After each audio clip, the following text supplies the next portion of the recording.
tahun 2024 ini kita tahu Amerika Serikat itu pilpres, ya. Jadi sama seperti di Indonesia, tapi Indonesia sudah lewat kemarin di bulan bulan Februari. Kalau di Amerika Serikat itu nanti kalau nggak salah bulan November. Saya nggak tahu sih bulan berapanya, tapi intinya tahun ini 2024. Nah ya pertanyaannya bagaimana kalau misalnya ada pergantian presiden atau misalnya Presiden Joe Biden masih tetap menjabat untuk term yang kedua atau digantikan dengan Donald Trump.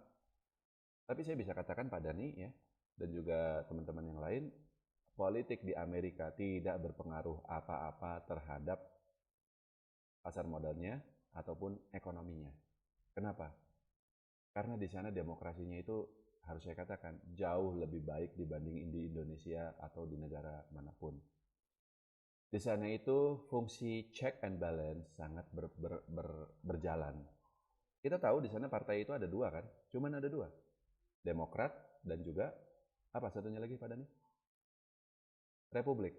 Republik ya. Ya, intinya presiden itu ya kalau nggak dari Demokrat ya Republik.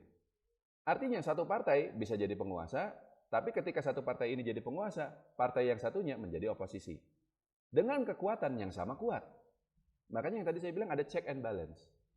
Situasi kayak gitu tidak terjadi di Indonesia. Saat ini misalnya oposisi itu hampir nggak ada. Oposisi ini sangat berguna loh. Kalau misalnya penguasanya ini udah melenceng, udah korupsi segala macam, ya oposisi yang kemudian bisa mengambil alih kekuasaan gitu ya. Dan itu juga yang terjadi di Inggris. Inggris baru aja kemarin pemilu loh. Dan partai buruh menang, mengalahkan partai konservatif. Jadi di sana juga sama, ada check and balance. Kalau misalnya masyarakat tidak puas dengan kinerja partai penguasa, dia bisa digantikan dengan partai oposisi. Dan partai oposisi ini berbalik jadi penguasa, dan yang partai penguasa berbalik menjadi oposisi. Di Amerika Serikat seperti itu, dia kinerjanya gitu. Artinya, kalau di sana, ketika ada partai dia sudah berkuasa, ya, menempatkan kadernya sebagai presiden di situ, ya. Dalam hal ini kan Joe Biden dia partai Demokrat ya. Maka begini yang saya perhatikan. Sebenarnya ya kalau kita boleh jujur, Joe Biden ini kan udah ngomong aja udah nggak jelas ya. Dia udah terlalu tua gitu loh seperti itu gitu. Harusnya secara teori dia udah nggak bisa berfungsi sebagai seorang presiden. Tapi kenapa? Selama 4 tahun dia menjabat, Amerika itu ya baik-baik aja sampai hari ini. Ekonomi masih tumbuh pesat dan seterusnya. Karena ya itu tadi, sudah ada sistem politik yang memungkinkan Amerika itu pemerintahannya bisa tetap bekerja bahkan meskipun presidennya Joe Biden. Bahkan meskipun presidennya itu nggak bisa apa-apa. Check and balance-nya itu sangat kuat. Penegak hukum di sana bekerja dengan sangat baik. Kalau ada orang bersalah ya dipenjara, kalau ada orang yang benar ya dibiarkan bekerja gitu. Nggak harus mengikuti kekuasaan. Ya mohon maaf di Indonesia itu tidak seperti itu.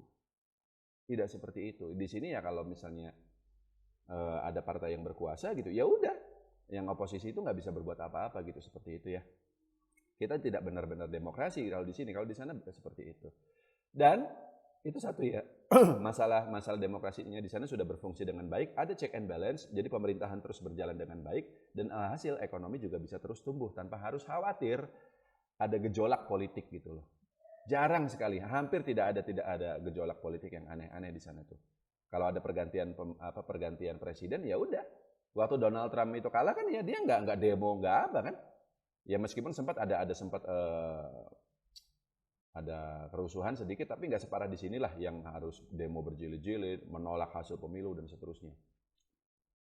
Jadi adem gitu politik di sana itu dan hasil ekonomi terus bertumbuh. Dan yang kedua ya, yang tadi saya jelaskan juga di awal, kalau di negara yang murni kapitalis seperti Amerika Serikat, itu ekonomi itu atau para pelaku usaha itu mereka bisa menjalankan usahanya tanpa campur tangan pemerintah terlalu banyak. Di sini sekali lagi nggak bisa begitu. Anda pengusaha, Anda konglomerat. Kalau Anda tidak dekat dengan penguasa, dengan pemerintah, ya jangan harap usaha Anda bisa berjalan. Di sana enggak, Pak. Saya memperhatikan ketika ramai sekarang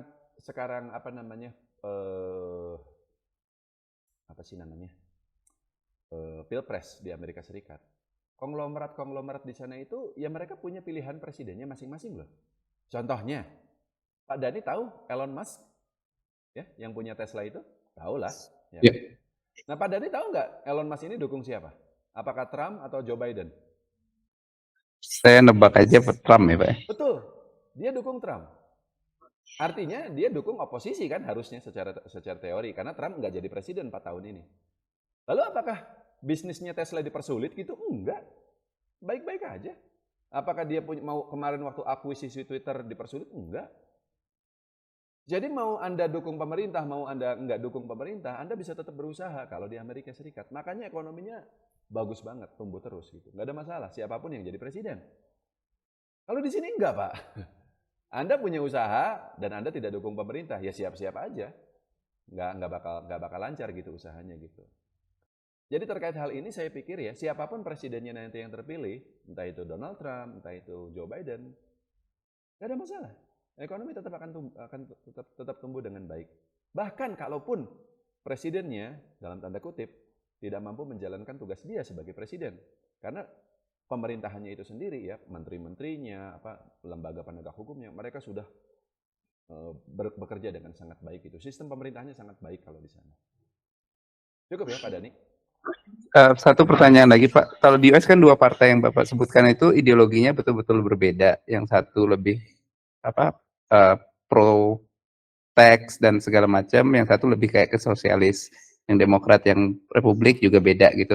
Ketika itu memimpin itu nggak terrefleksi atau ke impact ke bisnis ya Pak, kebijakan-kebijakannya, karena Sejauh check and balance gimana? sejauh yang saya perhatikan sih enggak. Saya lihatnya contohnya 2 tahun terakhir ini aja. Sebelum Joe Biden menjabat, Donald Trump kan, Donald Trump itu kan dari tahun 2016 sampai 2020. Dia kan jadi presiden, berarti Republik kan. Lalu berikutnya 2020 sampai sekarang 2024, Joe Biden Demokrat, ya kan? Lalu bagaimana ekonomi Amerika dari 2016 sampai hari ini? Ya tumbuh-tumbuh aja. Padahal di 2 periode di mana 2 partai berbeda berkuasa. Nggak ada masalah gitu loh. Nggak tahu ya kalau kita tarik lebih jauh ke belakang, mungkin harus ada penelitiannya lagi gitu ya. Kalau misalnya di bawah Demokrat, ekonomi Amerika itu bagaimana? Kalau di bawah Republik, ekonomi Amerika bagaimana? Tapi kalau kita lihatnya dari tahun 2016 sampai hari ini, ketika 2 partai itu memperoleh gilirannya masing-masing untuk berkuasa, ekonomi Amerika tetap tumbuh sampai hari ini. Warren Buffett beli saham Apple itu persisnya di tahun 2016. Ketika Republik mulai berkuasa. Sebelumnya kan Barack Obama itu Demokrat juga tuh, ya kan? Iya. Tapi ya tumbuh juga gitu. Ketika Donald Trump sama tumbuh, nggak ada masalah gitu loh Pak. Itu ya, cukup ya Pak Dhani.